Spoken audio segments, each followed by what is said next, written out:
like to acknowledge our eminent personalities. The first and foremost are HANEEF sir, ANWAR HANEEF sir, GM and Head of Ecosystem to this occasion, and the spine of EXALT Software Labs, Mr. Aziz Chalampat, the President and CEO of EXALT Software Labs, and our CEO Jagir Mohan J, and the CFO Vaishak CP, and all the other last but not least adherents to this auspicious function.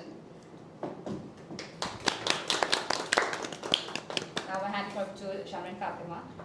Yeah, so I would like to invite Mr. Jagir for formally inviting for this function, for the welcome speech. Good morning all. Warm welcome all of you.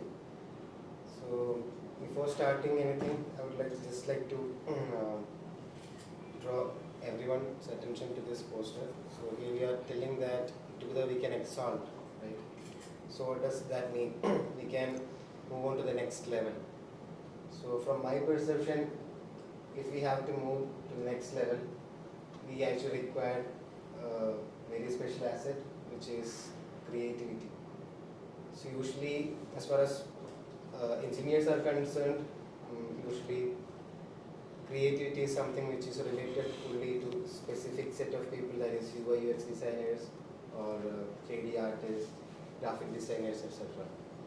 But time has changed in such a way that in 2023, anyone can actually create a poster, create a video, create a calendar, anything within just 5 to 10 minutes.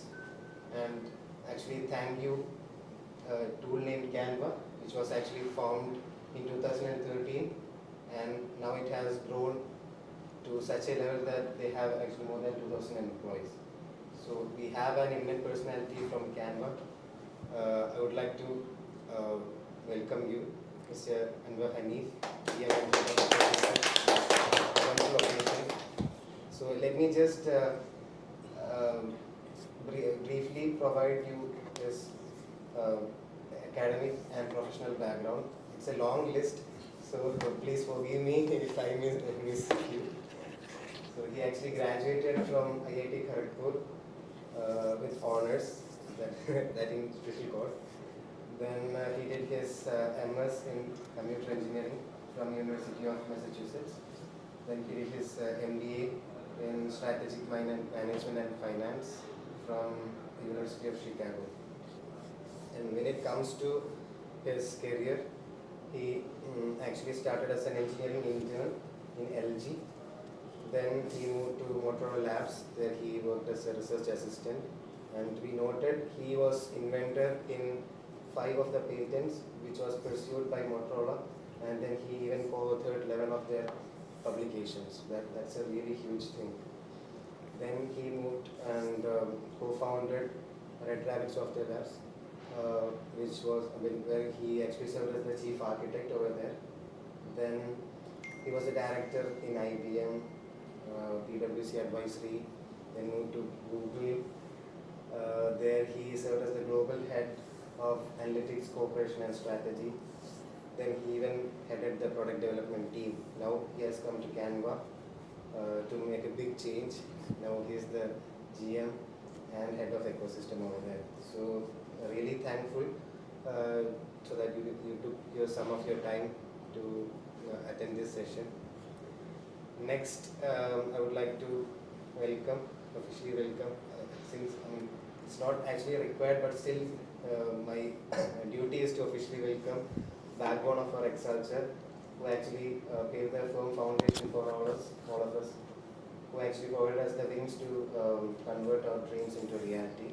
So let me welcome the President and CEO of EXALT Software Lab, Mr. Aziz Chalampat. Last but not the least, I officially welcome all of you, our second family, EXALT students, to this wonderful occasion. Thank you, Jagir. Thank you for your words.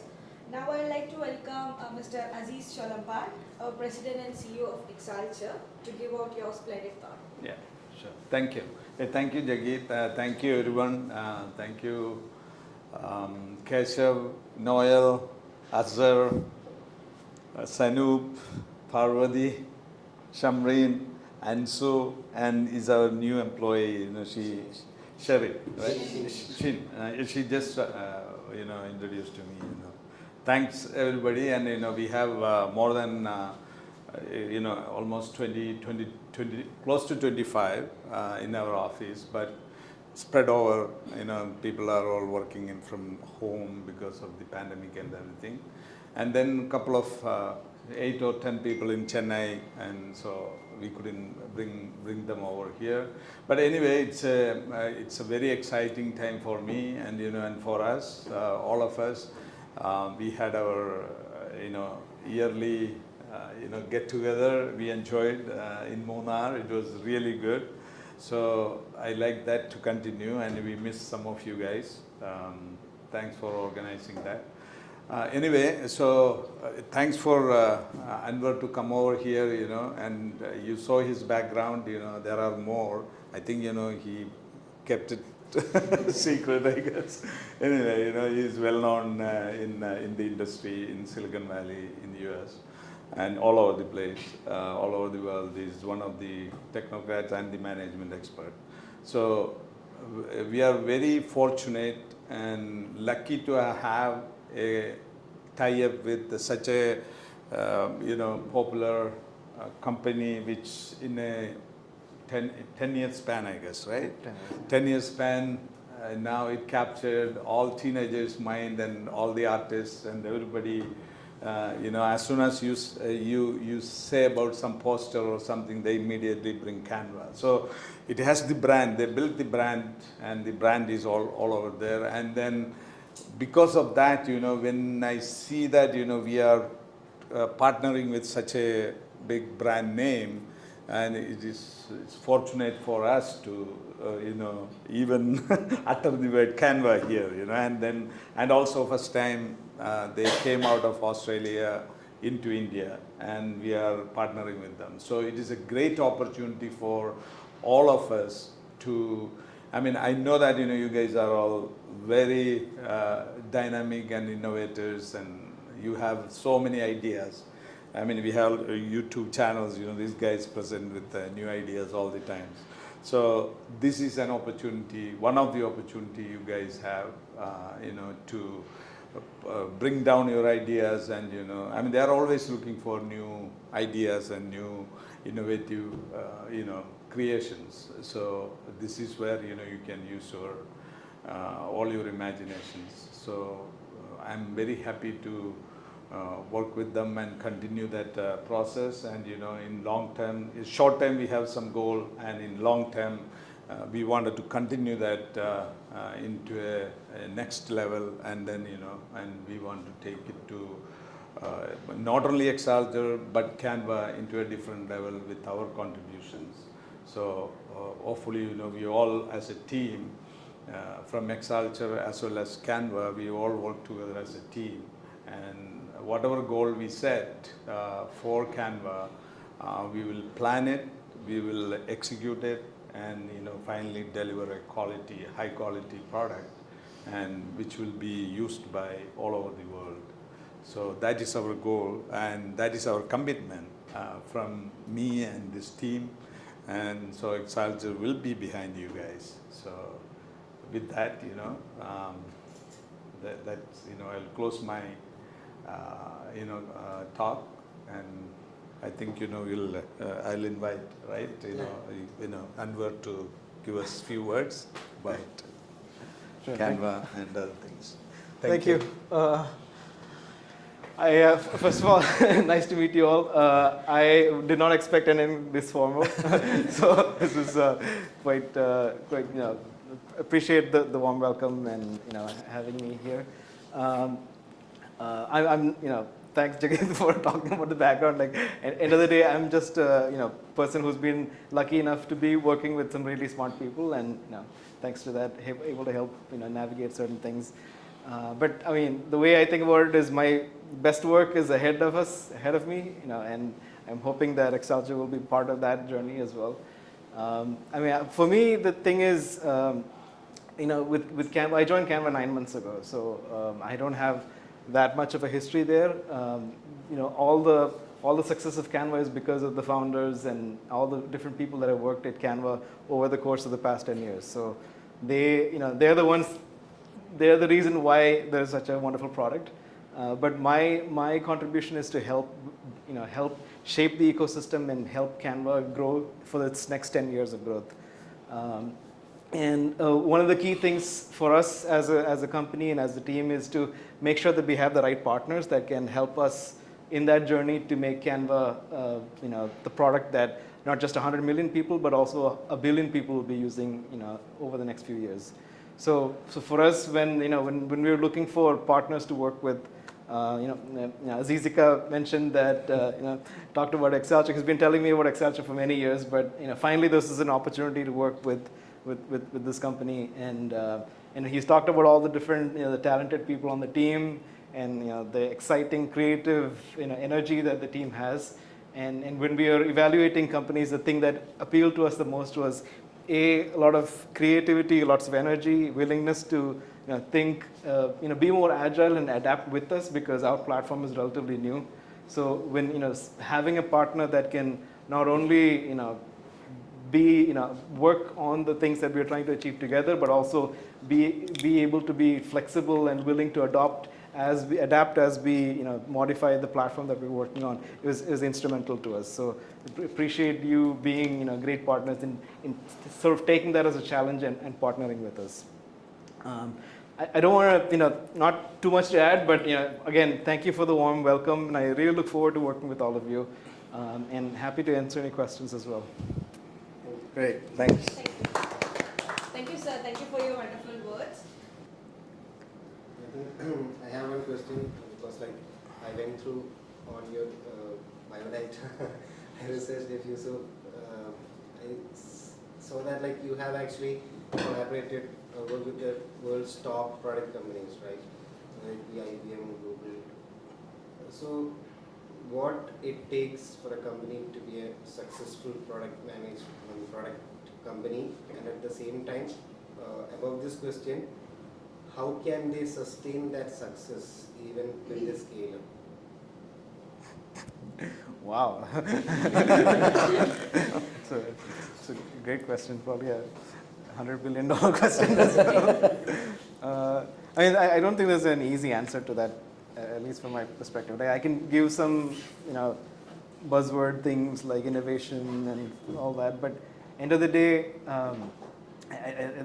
it really depends. But I think a pattern that I've observed is some companies are, at least the companies that I've seen to be really successful in this, tend to have a strong vision on what they want to be and what their identity is, and they have a strong culture. So the vision is around where the product will eventually get to, and who are the customers that they're serving, and how they're going to uplift provide benefit to their customers, and have that exceptional deep focus on solving problems for their customers. And that is what drives the mission of the company. The other side of it is the culture of the company, where there's a culture of innovation, culture of openness, transparency, mutual trust, treating people like, doesn't have to be family, but treating people as equals and as respecting everyone, right? I think the companies where I've been at companies where they over-index on that in terms of respect, and some companies that don't do so well. Canva is one of the companies that I've seen to be exceptional at that, and Google is also another company that's really good at treating people with respect, and being open to ideas and being transparent, as well as giving people the ability to take on risk without the negative repercussions of failing. Sometimes you take a calculated risk, and it's not like you make random risks, but you take a calculated risk. Sometimes it works, many times it doesn't. And if it doesn't, you don't say it's, you understand the situation and learn from that and try to adapt and try to do better the next time. So it's less of, people get the benefits of success, but they also get rewarded for the learnings that they gain from some of the mistakes they made, as long as it's, it's within control, within reason. Now, when I say that, it also depends on the nature of the company. Some businesses have more ability to take on risks than others. Like Google is a phenomenal business that it's growing really fast, and therefore they can take a lot more risk than a smaller company might be able to. But still having that culture of, hey, we're going to take 3 or 4 bets. Some of them will work, some of them will not, and being able to be open about that and creating a culture where people feel like saying, hey, you know what, I've tried this is not working, let's go back to the drawing board. Like having that level of transparency and trust is what I feel like really helps drive better products and helps these business companies create world impacting products. So I mean, it was just I can go on for hours on this topic, but at least I think the main things for me again is customer focus, a strong vision, and a strong culture that drives the ability to realize that vision in a positive manner. Okay, and the second part, how to sustain that success. Like for example, some may be successful, some may be failures, but after we reach a certain amount of success, it's really important to at least sustain or go beyond that, right? So how can the first challenge is to be successful, but after being successful, to remain successful a longer period of time. For example, Google, they achieve something big, but at the same time they are growing on and on, and they are not going below. So how can we do that, or how can a company do that? Yeah, yeah, that's a great. Sorry, I forgot to talk about that. So I think a lot of it has to do with both the vision and the culture again, right? Like part of the vision, like Google's vision wasn't to create an ad platform. Like their vision was to make the world's data universally accessible by everyone, right?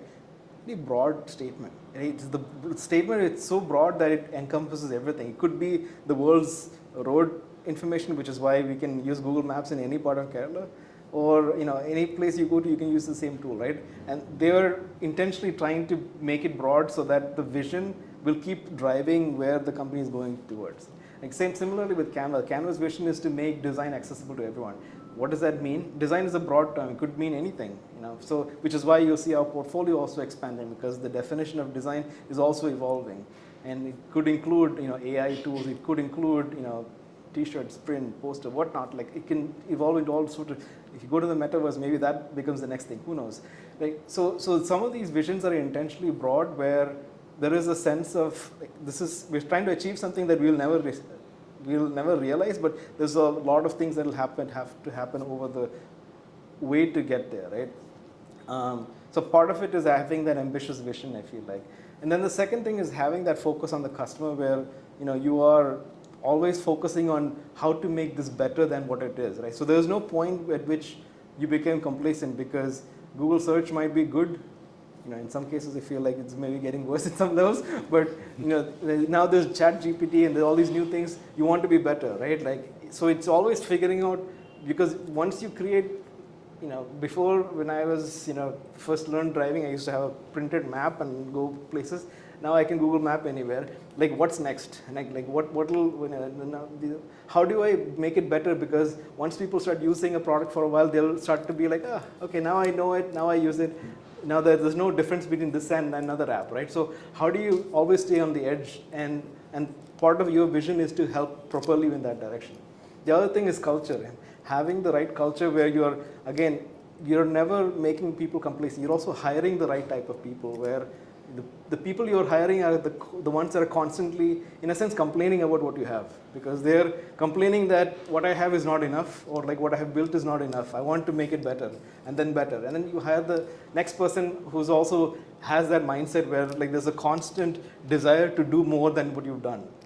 So for example, thanks for talking through my resume. Like for me, like none of that matters, right? Or like I don't expect, like the people I would have on my team, they're not talking about what they've done in the past. They're talking about what am I going to do the next 10 years, right?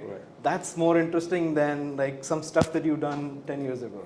And hiring people like that with that passion for like I want to learn new things, new technology, new skills, like no matter what it is. Like we were talking about earlier about becoming a CEO or a CFO from being an engineer, because you have the mindset of a growth culture where you have a growth mindset where you're saying, okay, I'm an engineer, I have some skills, but I also want to learn some new skills of finance or operations.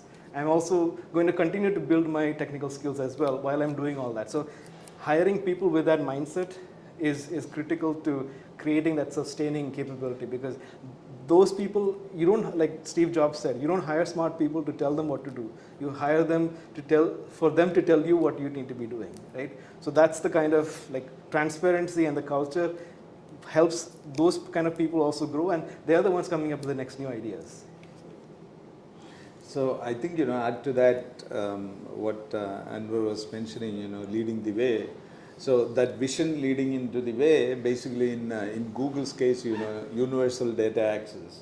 And the way they set the culture, they set the vision, now it's expanded to different areas, like Google Maps or Google Cloud or whatever it is. That trend created ideas into other minds, which created supporting industries, right? Now almost most of the industries, most of the startups, new startups in the social media is around this Google Cloud or Google thing. That means, they are leading. They are leading the way, in the future. So that is the trend setting, where the hiring and the culture and everything, So that means, somebody has that vision. I mean, they already saw through it. And then that created that kind of leadership. That's what. So to add to that, I have a question. So with all this universal data access, now maybe you can say that this is also CANVA is also part of that. It's born out of that. So in what is the long term and the short term vision for CANVA to be the leader in there, because there are leaders like in the especially in the collateral fields, like Adobe and all, they were pioneers, but still, like in the 60s and 70s, Honda came into the US market and they killed Ford and everything, right? And then Honda took over, right? It's the kind of, do you expect that kind of growth for CANVA to take on Adobe or the big fishes, big rocks? It's a great question. I think another attribute of like companies that are pushing themselves is they're not driven by competition. Yeah. Right? Like, so we don't look at Adobe or Microsoft or Google and say, hey, they have this, let's go build it. Our focus has always been what problems can we solve for users, and how do we give away as much as possible so that these users will be, will be able to meet their needs in a proactive manner. So for us, when you look at the status quo with existing products, and I think then like the initial premise of the company is people were jumping across between multiple products to create simple designs, right? So you had to use a stock photo app, you had to use a professional designing tool, you had to use multiple pieces of software to create one design, and we simplified all that into one place. Next thing we're doing is we're saying, okay, we've employed the philosophy that people should come in with the content that they want to that they want to communicate, and we will help shape that content into whatever format they want to be in, right? So if you want to promote a particular product, whether you want to create a t-shirt, you want to create a presentation, you want to create a poster, the format doesn't matter. We will help you format it in whichever way. You bring the content as a user, we'll help format it. And that's why we are able to create a design in Canva. You can write something using a Canva doc. You can convert it into a presentation. That presentation can be converted into a t-shirt. It can be converted into a whiteboard. Like, you can take the same piece of content and move it around. It's almost liquid in a sense, because the content is what the user brings. We help with everything else. Now that will evolve over time, right? So now the reason we launched the visual work suite with Canva Docs and Canva Presentation and all these products is because we want to be able to help users in all the different places where they are taking this content and presenting it. So for us, the future is there's a lot of depth we can go into this, because today if you want to create a nice doc, or you want to present something in a visual manner, it's still difficult. Like, you still not to point fingers, but like I use Google Docs a lot. I'm a big fan, but it's not as compelling for creating visually interesting content. So which is why we decided to build a product for Canva docs that helps make it visually appealing when you create docs, especially in a modern world, because even Google Docs, Microsoft Docs, Microsoft Word, all these products are designed for A4 size paper, pages. There's this paging structure, and everything's designed to work within a 20th century or like 19th century constraint. But we've taken the other approach. We're saying, hey, we're built for the modern digital world where our content is meant to be visual, meant to be accessed online, and meant to be interacted with. So we are creating more interactivity into our docs itself. So for us, we are building for a new world that is digitally native. We're also building for an audience that is more digitally savvy. So I mean, you are all users of Canva because you're all much more digitally savvy than many of the older folks, like including myself, who've grown up using Microsoft Word and even Google Docs. So we are building for the future in that sense, which is why I was saying for us, we have a vision and we're building for that vision where we're focusing on solving problems for a user base that hasn't seen or needs solutions that are much easier than what is existing today, built on some legacy models. Right. So the thing is that the trend is now, as he put it, the culture where you hire the people, they question you. I don't. It's not enough for me. I need more. So I need more. So those kind of, and even the customer is doing that. That is the trend in the going forward in the industry. So everybody questions, everybody challenges you.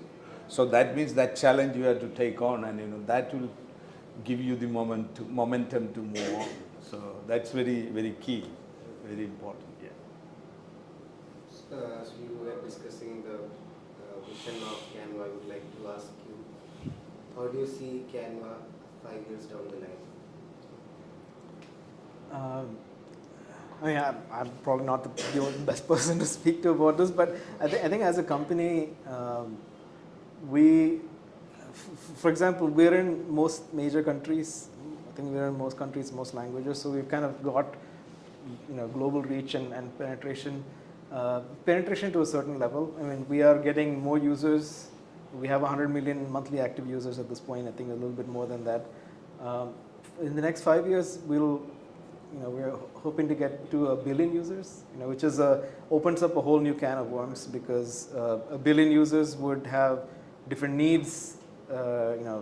Like some needs, most of the needs will be satisfied by the core product, but there'll also be needs that we cannot satisfy on our own, which is why we're building out an ecosystem. So that'll help us bring in the best of ideas from around the world to make the product better, because the ecosystem plugs into the core product, and our partners also participate in providing solutions to users.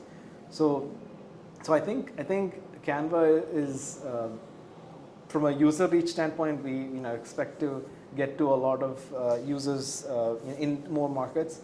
It's also going to be a product that is catered for both individual users, which it is doing really well today, but also for teams and larger organizations. So you'll start to see more groups and teams and companies like this, like EXALT, also using, like, companies of this size, companies of much bigger. We're also looking at larger enterprises and working with enterprises. So you'll start to see more companies that are using us in much bigger scale than we've originally envisioned the product for. So we're starting to, because of that, we'll start to see a lot of new type of features and capabilities we need to building for helping support that type of user base.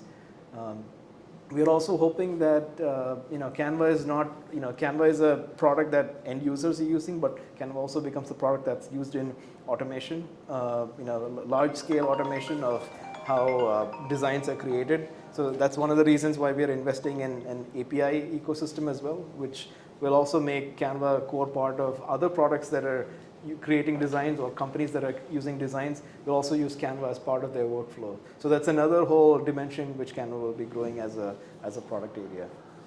At the end of the day, like, our vision is to be the product that is accessible, not to replicate what Google is doing necessarily, but we want to be universally accessible to everyone and affordable at every price point. So whether you're free or you're a high-end, premium customer, we want to make sure that we meet your needs, and based on your business, we will provide more capabilities and features, but we still want to continue to support as many users as possible as a business, so that we want to make design accessible to everyone.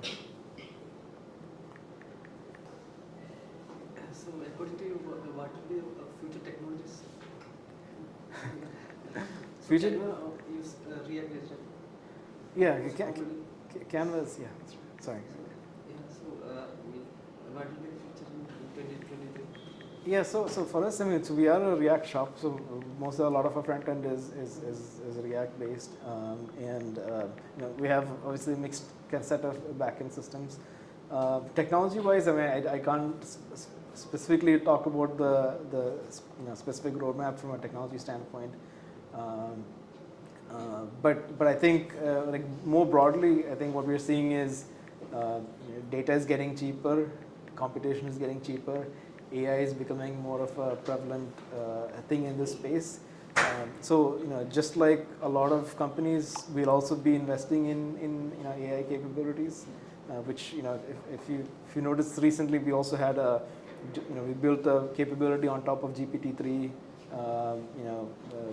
and we've introduced some capabilities into our docs product as well for helping users prompt creation of docs. So we'll start to see more AI capabilities being brought in, and I mean, I think the technology space that I'm most excited is definitely the AI space, because in the past year alone, we've seen such a dramatic increase in capabilities, user-facing capabilities that AI has brought.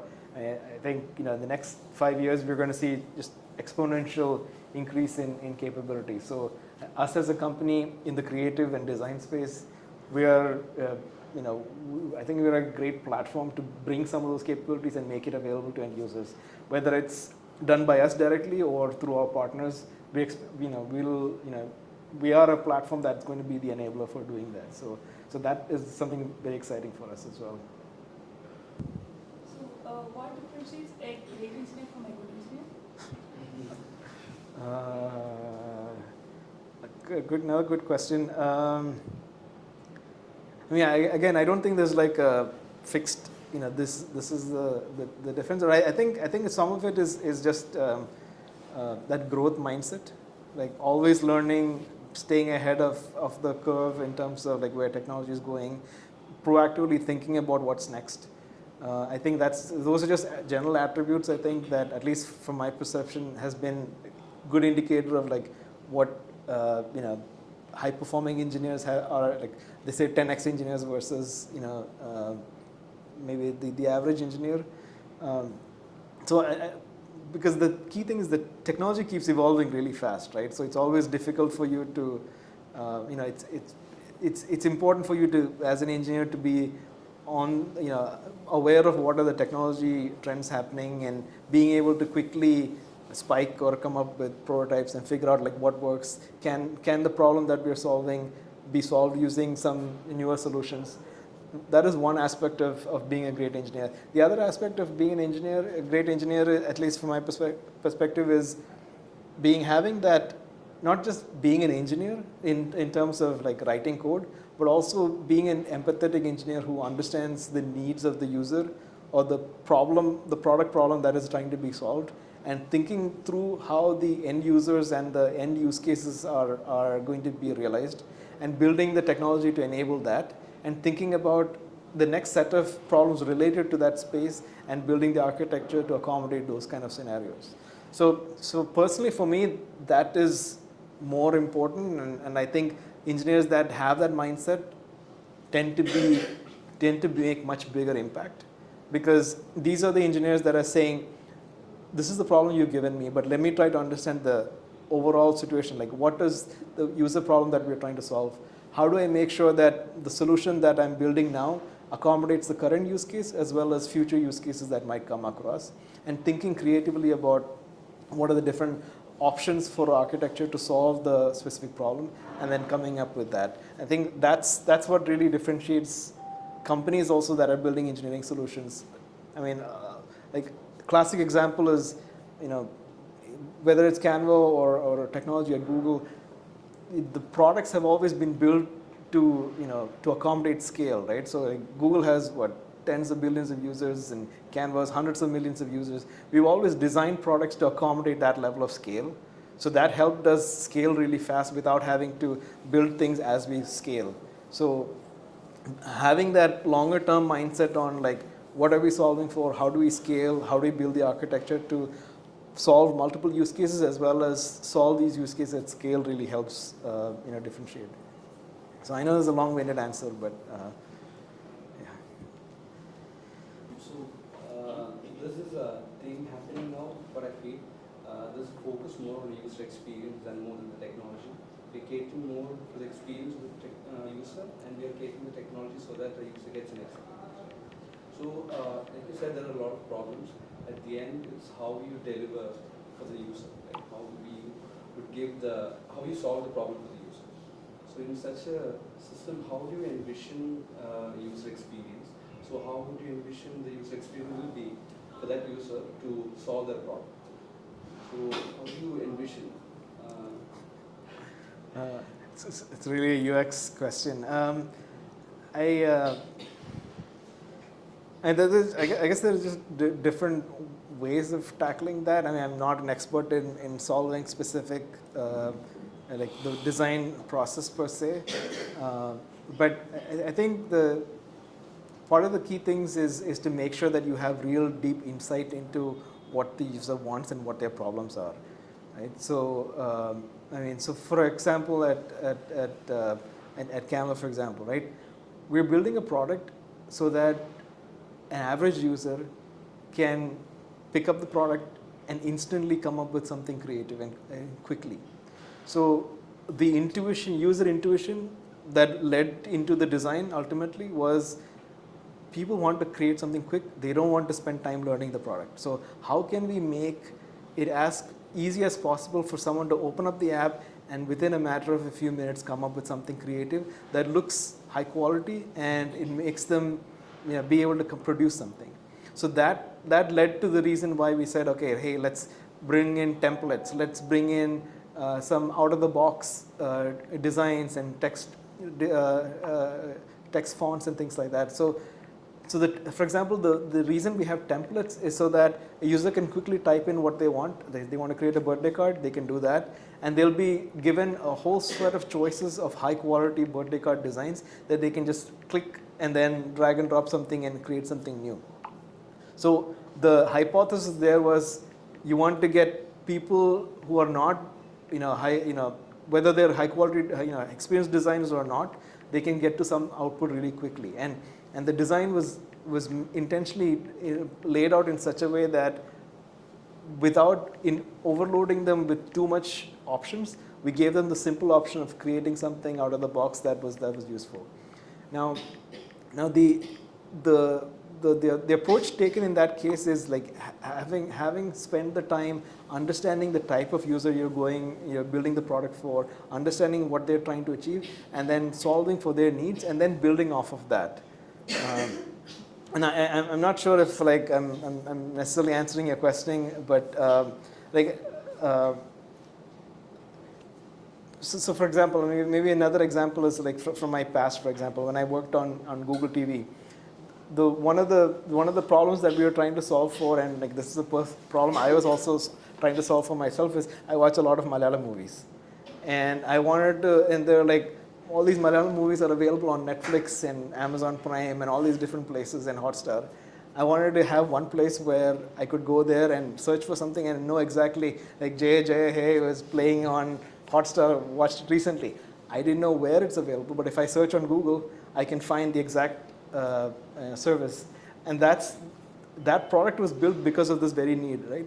The reason Google has that, and there's a Google TV product where you can search for it, is because of the pain point users had around, figuring out the type of media that they are interested in and helping them find out a quick way to access that specific type of media in whichever app. And those apps are easily accessible from your search, from your search engine itself. You can go to a browser, search for it, and access it right from your phone or your TV or your, or your desktop, all within a matter of 2 or 3 clicks. And it was designed because people don't want to find where and what to watch. They just want to watch something. And if they know what they want to watch, you should be able to get them to the get them to the app that is going to show them the content that they want to watch. And so a lot of these products have been designed to solve a user need, but then how you solve it is, and the interface that you create to solve it is based on what form factor they're in front of. So whether they're in front of a TV or a phone or a desktop, you have different experiences that streamline that process and get them from the pain point they have and the solution as quickly as possible. I don't know if that helped answer you.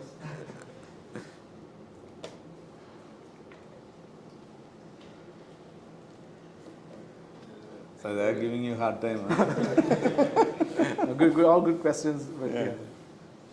Yeah, I wanted to ask, like, now we are hearing that COVID is coming back, but when we thought like we actually survived the pandemic, right? But still it's on the verge and we don't know what's the future. So how did COVID actually affect CANVA? Whether it benefited you or did you have any hiccups during that time? And how do you see the future? Like, for example, we are hearing a lot more viruses than we used to hear, right? So we don't know what's in hands for us in the future. So how do you would like to tackle those kind of roadblocks ahead? Wow, it's a very deep question. I think, so to answer your first part of your question, how did COVID impact CANVA? I think like a lot of digital companies, CANVA had more users, more increased users during the lockdown because a lot of people were going digital, working remote. So a lot more of things that were done in person shifted to digital, and along with that wave came more e-commerce and more things that were being presented digitally. So that drove more users towards Canva as well. So in a sense, Canva sort of benefited from some of that being remote and being more digitally forward. Obviously, on the other flip side, as a business, we were impacted because a lot of the work that was done became remote, and we had to figure that out. I think the good thing for Canva is based mostly in Australia. So in Australia, it was they had a closed system, so it was still, it didn't impact the company as much as some other companies were impacted. Now, moving forward, honestly, I don't know. I cannot predict the future, just like a lot of companies, which is why you're hearing news about companies that have thought they were predicting the future and they've decided that maybe they were not. They need to pull back from some of those projections. I think as a business for us, we're doing fine. I can't go into the details. And the good thing for us is we built a product, like I said, for everyone, right, at all price points, and that is helping us win more customers, both free users, that are core part of our user base, as well as premium users. So we're seeing more and more businesses adopt Canva, and if you've seen some of the stats we've shared publicly, earlier this year we had, I think, 75 million monthly actives, and I think in September we announced that we are at 100 million. So obviously that has increased since then. So we're seeing a pretty exponential increase in terms of users all over the globe. So both for free as well as premium users. So for us, I think it's a reflection of the product and the fact that the product is catered to so many users, and the ease of use and the price point, and we're very flexible as a company in terms of pricing and all that. So I think all those factors have helped us continue to get more users and more traction. So we are hoping that this will continue. So despite slowdowns we've seen in other markets, we're still doing well, and we're still growing healthy. So I'm knocking on wood if I keep my fingers crossed. But yes, so far we're doing, we're happy where we are. I don't know, did I answer you? Yeah, but like the future, it's hard. It's really hard to predict. Second part is really hard. So, I don't want to make a statement that like 1 year from now, they're like, what was I saying? So you have decided to join with the EXALT, collaborate with EXALT. What excites you to join EXALT? Yeah, so I think number one reason is Azizika. I mean, like, but Azizika is a proxy for trust, right? Like, so there is a trust, and that Accenture will get the work done. And I've met Manoj as well, and we also spoke in Palo Alto a couple of months back, and after speaking to him, I also have much more confidence in the ability for Accenture to deliver on what we are trying to achieve. And Jagat and met we had the engineering team from our side, and our partnerships team also meet with some of the leaders at Accenture. And after those conversations, we had a much greater sense of like the quality of the work that you've done and the ability to deliver, and like just sound logical thinking in terms of how you would implement things. I mean, the other thing is we were also looking for, as I mentioned earlier, we were also looking for a partner that is willing to be, we are a startup, we're a 3,000 person company, but we're still a startup in the global scale of things. So for us, we needed a partner that is also agile and like willing to learn and adapt and evolve as we also learn and adapt and evolve based on the market that we're seeing. So we were looking for partners. We wanted someone who is willing to take a platform that we're still in the process of building out and formalizing, and work with us in building apps for that platform, that knowing that things will change and things will evolve, having that ability to be like, it's fine, we'll just roll up our sleeve and figure it out, work with you, give us feedback, and then iterate on building this product. So that was really important for us. Both the trust and the technical competency, but also the ability to be an innovative partner who's also giving us feedback and coming up with ideas and giving suggestions as we're building this platform out.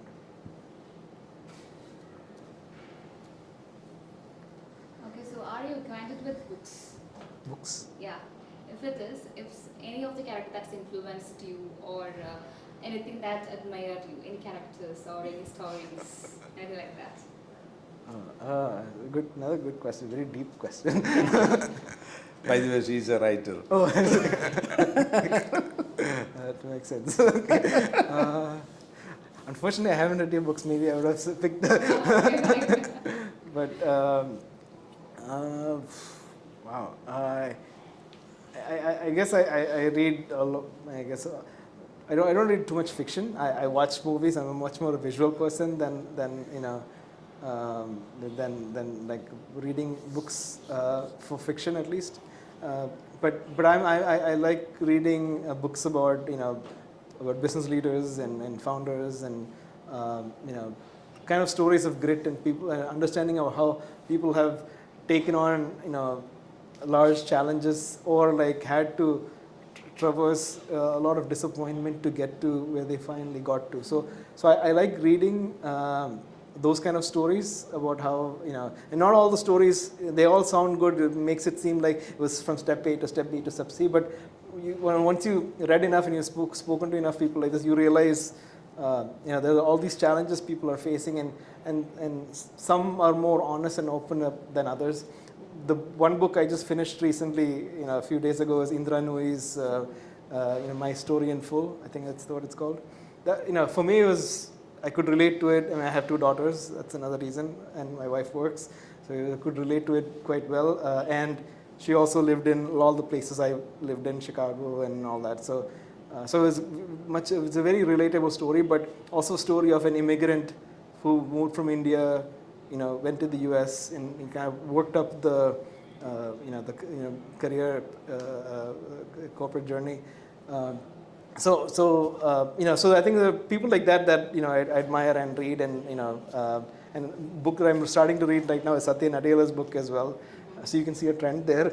But so like those stories like that are inspirational to me, because it gives you a real world sense of like some of the challenge. When I face challenges, I'm also looking at their challenges and saying, what, it's universal. I'm not the only one. Kind of gives you a sense of like, even though there are challenges, over time it'll be fine, and you just kind of work through it. So yeah, I know I didn't answer your question perfectly well, but like, I guess at least it gives you a sense of the type of books that I focus on. Okay, fine. So you told me like you have read about business leaders and all. So what is the best thought that that you always, when some challenges came upon your way, so what was the best thought that always came upon your way? I think the main thought is no one knows what they're doing. Okay. Right? So it's all, we're just figuring it out. Any thoughts like something like that? I don't think anyone would say that out loud. Okay. That's the thing, right? Like I think it's more of an observation from just like reading through and also observing myself. Like even when I was at Google, observing some of the other leaders that I worked with and people on like externally they look like everyone knows exactly what they're doing. But when you talk to them one-on-one, you're sitting down and you're trying to make decisions. You realize everyone's also you're making decisions based on the data and information available with you at that point in time. And there might not be a clear path like this is the next logical step to take or this is the right decision when the decision is made. Like when people write business books and all that, like many years later, it makes it look like, oh, perfect decision, great.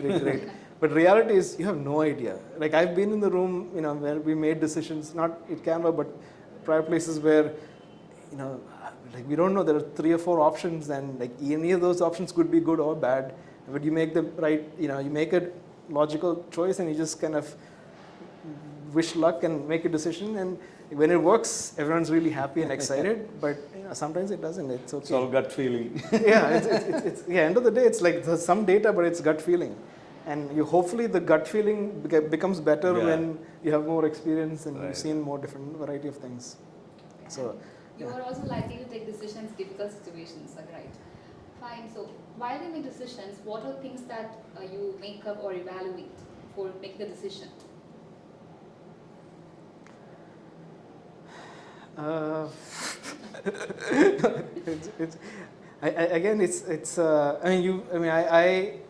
Even this morning I was debating with my team, like our data analysts are showing some data saying, hey, this might not work.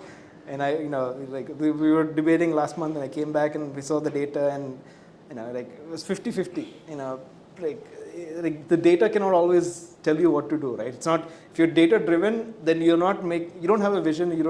If you have a vision and you have an idea, the data is helpful, or like sometimes the data is enough to tell you that you're making a mistake and it's fine. But I think sticking to your vision and sticking to your gut is important. So for me, at least decisions for me have always been based off of some vision or like some sense of like where do we want to be as an organization or as a company, and that is driving the decisions along the way. And sometimes it's not a straight path, it's like zigzag. Sometimes you make a decision and that's not right, and you're constantly keeping an eye out for like what is working, what's not.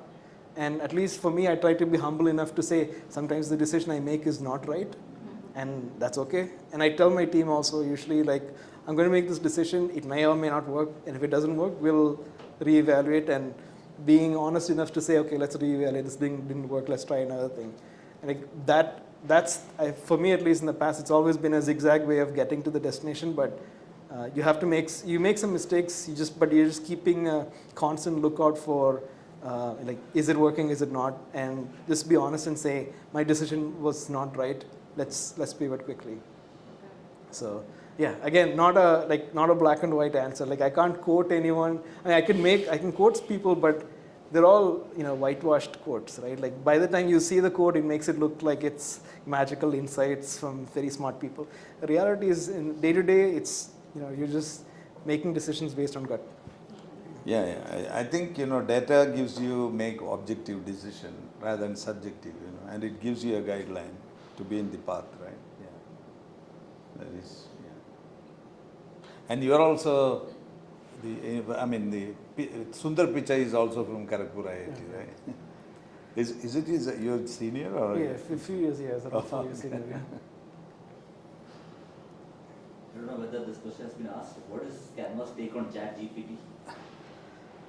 Great technology. Yeah, but then what is the challenge with CANVA? Because Google is, read yesterday that Google is really considering how to look about ChatGPT and what's the competition ChatGPT will come.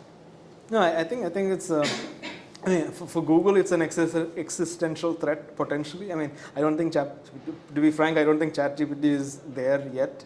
Maybe next year, maybe 2 years from now, which is why Google has to take it seriously. But for a company like Canva, we're excited, right? Like not too many companies have the ability to create these large models. It's very expensive to train these models. I think Stable Diffusion would spend like $50 million to train. And we don't know if it'll work or not, right? So like, each of these training is difficult. Getting the data is difficult. So it's a very difficult thing to build that capability, right? So only a few companies have that, like Google has it, Microsoft may have it, a few others. We are still not at the scale where we have that level of data and that way we can create our models. I mean, we can make optimizations on top of those things, but not full models on our own yet. So for us, for a company like us, it's a boon because now we can work with these kind of companies, whether it's OpenAI or Stable Diffusion, and we can build our models on top of that. So that is, I think for us, it's a huge thing because it helps us in creating more innovative things. We'll of course, build our own models to complement or to like make sure that we don't have dependencies on any one platform. But it's, I think, across the tech industry, I think it's a big lift for everyone. So we're quite excited about it. So there's a ChatGPT integration project on the anvil? Yeah, I mean, I wouldn't be surprised if literally every product has some version of that by the end of the year. Yeah. Yeah, I think Microsoft already has, Microsoft Designer already has some, and you can type in something and it'll create some design. So, I mean, this is just the beginning, right? I think like in the next 2 years, it'll be as simple as, like, I think 10 years ago, companies were debating, should we create a mobile app or not? Like, now this year, like last year, companies are debating, should we incorporate ChatGPT or like GPT-3 or not, right? In the next 2-3 years, everyone will have it. You won't even talk about it. It'll be like, oh, of course, it's there. So I think it's a big, pretty big revolution for the industry.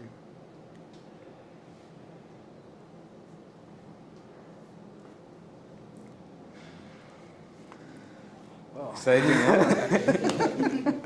Yeah. Great questions. I wasn't. This is my first day back at work since vacation, so very good. Gives you the stimulus. I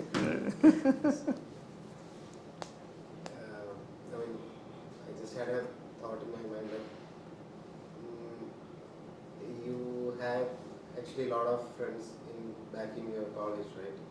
But when you look back now, some may be in a great position, some may be not.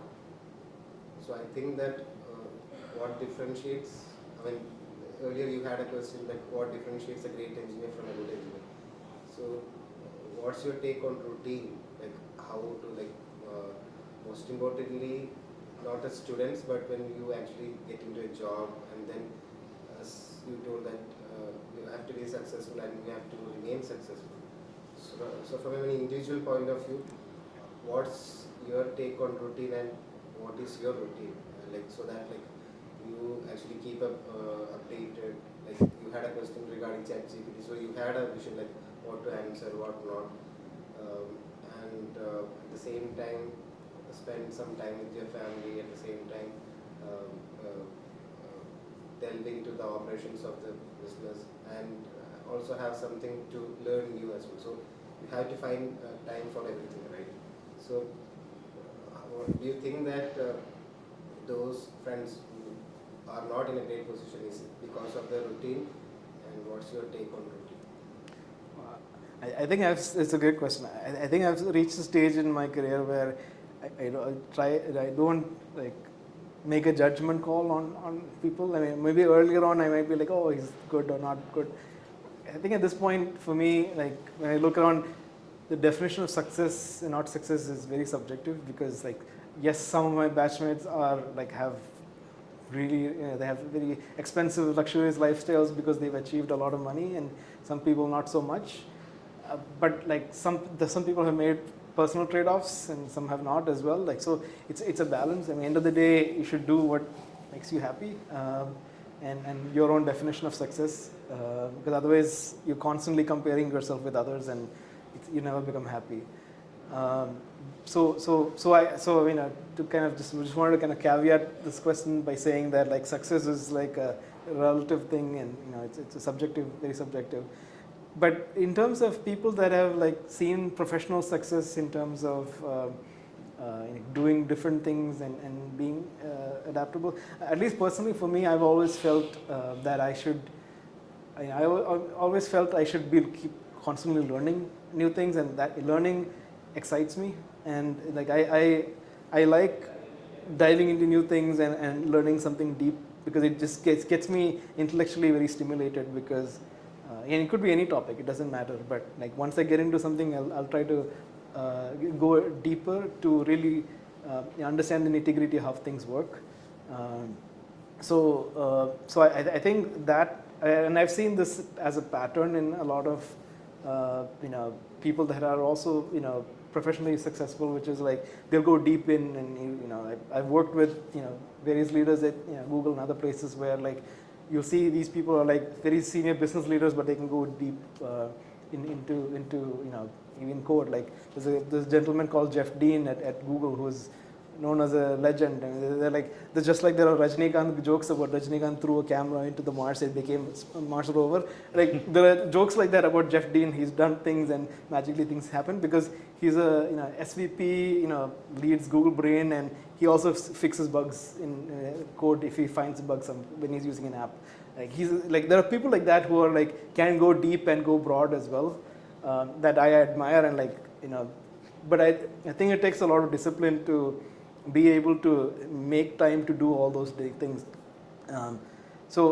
Like one other observation I've seen is like all those people that have discipline to learn deeply and in different topics also have very strong discipline in staying healthy and like physically fit, and some of them meditate and all do the things that are important for your mental well-being as well as your physical well-being.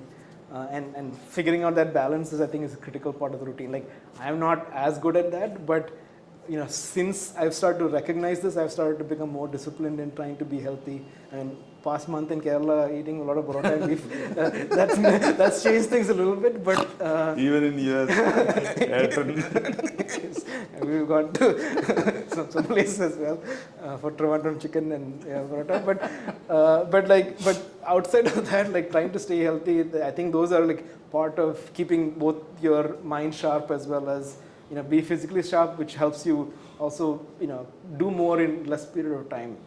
I mean, in a sense, like I remember joking, with some friends, product managers, saying that product management, for example, is like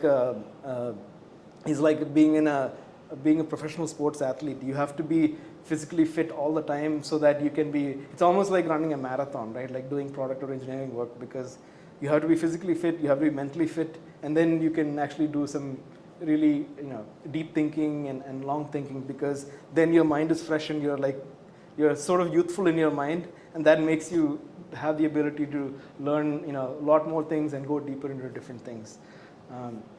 So I mean, schedule wise, I don't know if like the schedule is really up to you as an individual. Like for me personally, now that I work with the Australian team, my schedule is a little different, but personally I try to get some exercise, get some time to read up on things related to my industry as much as possible, and like go deep in certain topics, create projects and go deep into different topics on my own. And then there's time to review project work and actually do my day-to-day work, and then I carve out time for family because I have young kids as well. So I mean, it just takes strong discipline, and after a certain period of time I try not to work. Like weekends I don't work. So I mean, it just takes effort to do that, and I mean, I think it's just figuring out the balance of what is important to you.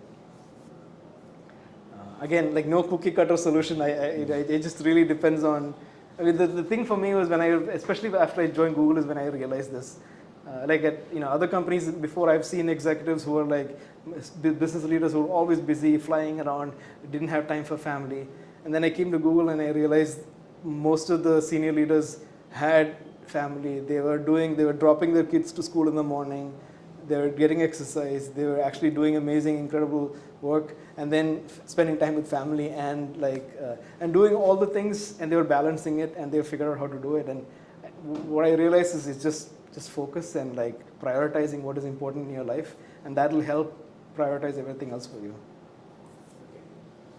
Sorry. That itself is an answer. That that is a very subjective thing. So I just wanted to know how your routine and how what's your stress like. Is like, for example, some people who are really successful don't actually get time to spend with their family. I have had friends like who are very great coders, but apart from coding, they might not know anything. Like they might not be in great bond with their family. So since you have worked in companies like Google and IBM, so I just wanted to know how your feelings or how your take on routine. Yeah, I'll tell you my routine. My wife also works. I do the dishes in the evening. I also do the dinner and cooking. You should have brought Jisha also here. And yeah, I have two daughters too, so I have lots of people to tell me what to do at home. So we do all this also. It's fine.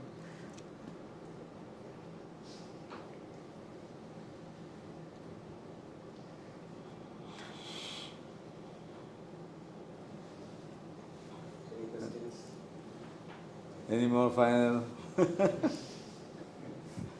Keshav, you are the user. You are the big time user of CANVA. You know? He loves CANVA. Oh, nice. He creates so many things. Take the opportunity to report bugs. Yeah. Because I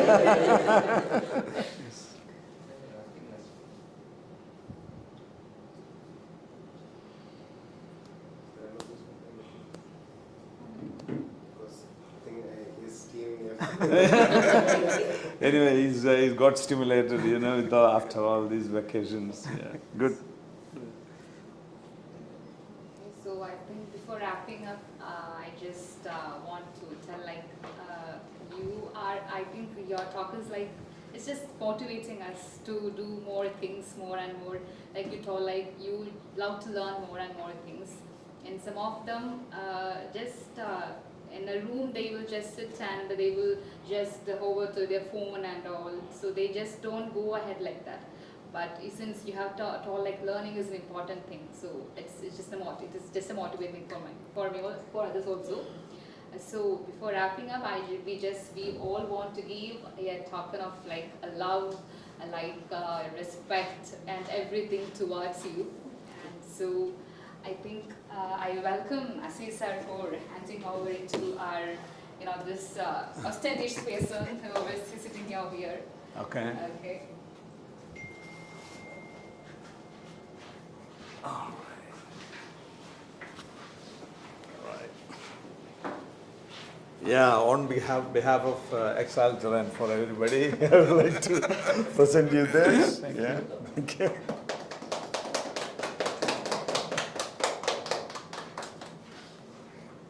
All right.